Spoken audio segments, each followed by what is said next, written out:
Hey everyone. So the Utah Jazz are going into the All-Star break as the best team in the league record-wise. And I kind of wanted to go over the last couple games to see where they're at before Quinn, Rudy, and Donovan head to Atlanta for the All-Star game. The past two games, the Jazz played a back-to-back against Miami and Orlando. The Miami game is more of a true picture of how good the Heat actually are, and they're more in form like they were back in the bubble. Jimmy Butler dropped 33 points and got solid contributions on the perimeter, and Goran Dragic really showed up, showing how important he is to them. As you've seen, without him in the lineup, the Heat were pretty suspect.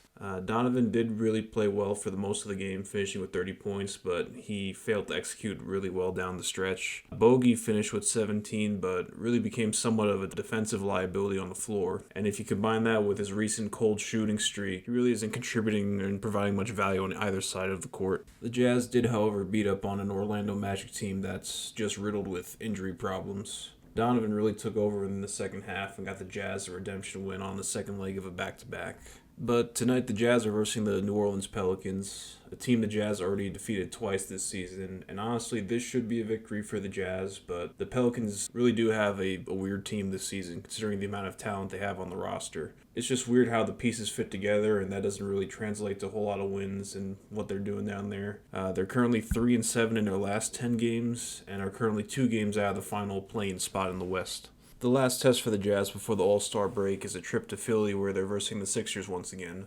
It's going to be another battle between the two first-place teams in each conference, and I'm really looking forward to see if Embiid is active and available for this one. I think it'll be interesting to see how these two will match up with a fully healthy roster. The last time Ben Simmons went off for 42 points, and the Jazz honestly couldn't do much about him in the paint. Jordan Clarkson, fortunately, came through in that game, dropping 40 points as well. I expect this to be a good one between these two teams, but home court advantage really has been a big factor this season with all the contact tracing and external circumstances teams have had to deal with. So it's going to be tough for Utah coming into Philly, but I'm eagerly waiting to see how this one plays out. My expectation is that the Jazz will split these two games, winning in New Orleans and losing in Philly, especially if Conley is out for that one. But we'll have to see.